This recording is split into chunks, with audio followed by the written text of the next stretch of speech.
Right, and welcome back to the Citizen channel. Hope you're all staying safe and well. We got another Pepsi 11 as the Premier League games come quick and fast, don't they? Match day 23 we're up to now as we entertain the Toffees. Yes, City versus Everton, the 10th of February, 12:30 kick-off, so all rushing about to get there on time. No, I'll say we've had enough 3 o'clock kickoffs, so we shouldn't complain too much, should we? So, I'll be there. So if you're going down, if you see me, give us a shout, give us a nudge, and let's get those points on the board. This is on TNT Sports 1 and TNT Sports Ultimate. We'll have a quick look at how Dyche's side are doing. Yeah, a little bit different till 3 or 4 weeks ago. And we'll try and predict a Pepsi 11, although it ain't very easy at the moment with a fully fit squad, seemingly. I don't think there's any fallout after the game at Brentford. Our overall league home record against Everton stands, not too bad. Played 90, won 49, drawn 22, lost 19, scored 158 and let 85 goals in. So we'll have a look at this upcoming game. Please, if you are new to the channel, push that subscribe button, push the bell notifications, everything City, past, present and future. Of course, this is what this is, so great to have you on board. Share us your comments, share us your thoughts on this game. I will respond accordingly, or just give you a like if it need be. Or of course, if you can give me a like for this vlog, guys, little thumbs up. Make an old City fan very, very happy. So not too cold today, actually. It's usually cold, but had a bit of rain, a bit of sun, a bit of everything today. Right, here we go. Let's have a look at this game. Despite a previous 10-point deduction bounce, I think initially Everton had when it was announced, I thought they started playing quite well. They're now struggling just a little bit for wins and find themselves back in the third relegation spot. Played 23 on 19 points.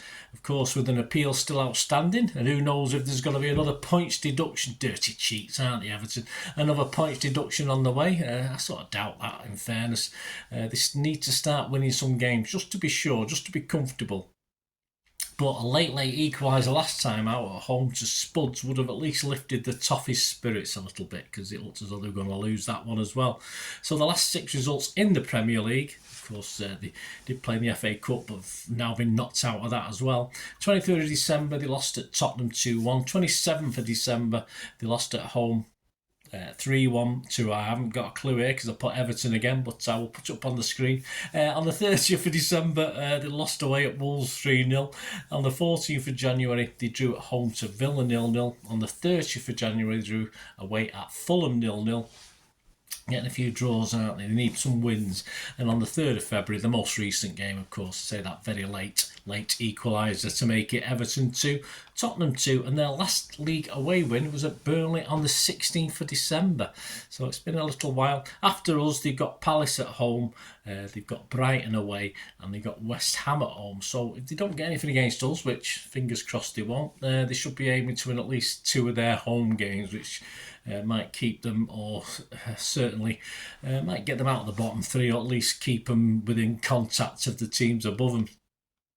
Top players, Decore's their outstanding player, 6 goals, 2 assists. Harrison's got 4 goals, 3 assists. He seems to like playing against us, doesn't he?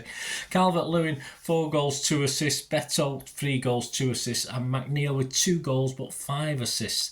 And they'll also take heart, as I said, from that battling draw against Spurs, but also take heart from a battling draw against us last season, of course, at the Etihad, and have been a bit of a thorn in our side at home. We've done very well at Goodison over recent years, but over the last few seasons at home, they've not beat us, but in the last 8, they've lost 4, but they've actually drawn 4, and of course those draws have caused us a few problems when we were going for league titles, etc. So we need to get amongst them, that's for sure. So that brings us to our boys. So what did we learn? What did the squad against Brentford tell us about Pep's going to do for this one? Ederson, Walker, Diaz, Aki, Gvardiol, Rodri, Bernardo, De Bruyne, Alves, Foden, Haaland started that Brentford game. On the bench, Ortega, Stones, a bit of a surprise. I thought he'd play as well. Kovacic, Grealish, Doku. Well, Grealish is having a few problems, isn't he? Doku, Akanji, Nunes, Bob and Lewis. So of that lot, does anyone need a rest who played against Brentford? He sort of seemed to flog a dead horse with KDB. Hopefully he's fit enough. Anyone need dropping? Might have been one or two, but he's not going to drop Ederson, is he? Anyone more suitable to Everton's style? I use that term very loosely, of course, as far as the word style, or Everton's sort of formation, shall we say? Let's put it that way. Yes, well, in answer to some of those questions, I do want Stones in, but who would Pep drop?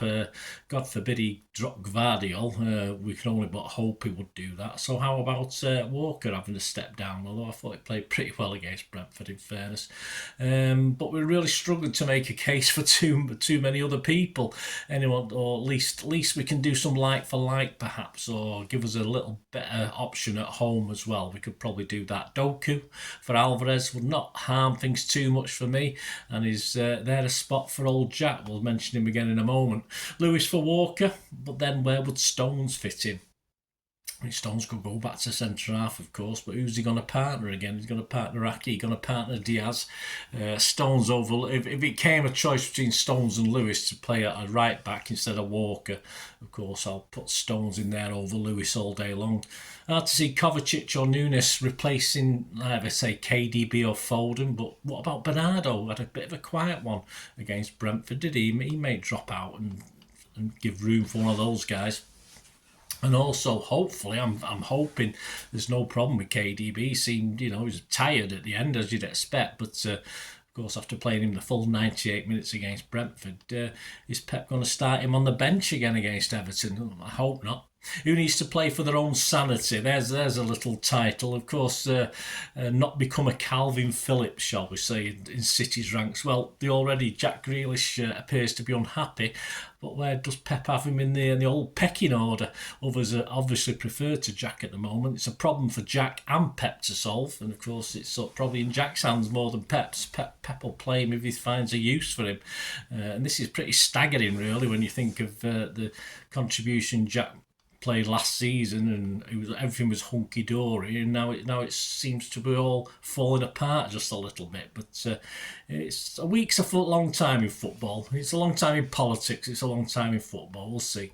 Akanji, he's not obviously wants to get that centre back berth back again. Again, last season, one of our ever presents. This season, perhaps not so much, but the injuries probably put an end to that. He's been doing okay, but would he step in for Aki? I mean, let's face it, Aki is arguably our best defender. Perhaps he does need a rest occasionally, though apart from those returning from long-term injuries, I don't think any City player should currently be in need of a rest, not after the last few weeks with the summer little break in the Middle East, etc.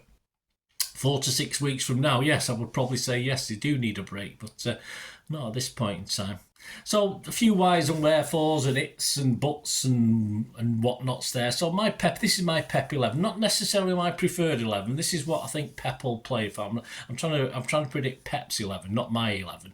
It would be slightly different to this. So this is what I'm going for. If we get 8 out of 11, I'll be quite happy with this. Ederson, Stones, Diaz, Aki, Gvardiol, Rodri, Kovacic, Foden, KDB, Haaland and Doku. So that's my Pepsi 11. Let's see. I'll probably end up with about 5 or 6. But let me know what your thoughts are, guys, what you think Pep will do. As I say, that's the whole point of this. It's not what I want. It's what Pep will do. So we'll see on that one. That's my 11. Prediction-wise, I've got nothing off Andy Morrison. The new magazine's not come out yet, City Magazine, so there's nothing in there. But I'm going to be brave. I'm not going to be brave. I've lost the thoughts of keeping a clean sheet again, but I am going for a 4-1. I'm going for City 4, Everton 1 for this. So not a scoreline we have much against Everton. We scored a few 5-0s, 5-1s over time, but we've got to get that goal difference up. +3 will be okay against Everton. Get 14 to 1 on that, generally, average price at the bookies. So what are the rest of the odds looking like? Of course, the Premier League, they've firmed up a little bit on City again. We've firmed up very narrowly. We've gone now to 8 to 13 on from 4 to 6. Liverpool have been pushed correspondingly ever so slightly out, not a lot in it, from 9 to 4 to 13 to 5. Say these are all average prices as at the 6th of February 2024. Arsenal have actually moved in again, yes. a bit of love about Arsenal. They moved from 8s into 13-2, which obviously after the victory against Liverpool. Everton, well, 7-4 against to be relegated, despite being in, of course, in that relegation zone at the moment, and of course to stay up. They're odds on, firm odds on at 2-9 on to stay up. So no real problems for Everton there if the bookies know what they're talking about. Match odds: City are 1-5 on. Generally, a draw is 13-2, and an Everton victory. An Everton fan, get your 50p out and have a go on this. 14-1 for Everton to get a rarish victory at our place these days. Most popular scorelines are 2-0 for City, that's 13-2, and 3-0 for City, that's 7-1. So there you go, guys. That's the odds, my 11, my thoughts on Sean Dyche's boys, and so let's hope we do the business. That's all we can ever hope for, isn't it? So please check out my player ratings and talking point show, which should be either both out on Saturday, or one will be out Saturday, one will be out Sunday. Just keep your eye on that, and of course look out for my next Pepsi 11, which will of course look forward to the round of 16. I think it's Copenhagen. I was half thinking it was Brentford next at home, next after Everton, but it's obviously Copenhagen away, and then Brentford's the next home game on a Tuesday. I think we play Chelsea as well at home, so we've got a few home games coming up. So look out for my Pepsi 11 on the upcoming round of 16 as we continue our defence of our European title. That's something I would love to say, isn't it? Our Champions League trophy. Let's keep it. It's ours. I don't want to give it back yet. Not ready to give it back yet. So join me for that. Thanks for watching, guys. Let me know your thoughts. Let me know your views on Pepsi 11. It'd be great to hear from you. Until we meet again, that's one thing, don't I? Please stay safe, Blues. Come on, City. Bye for now.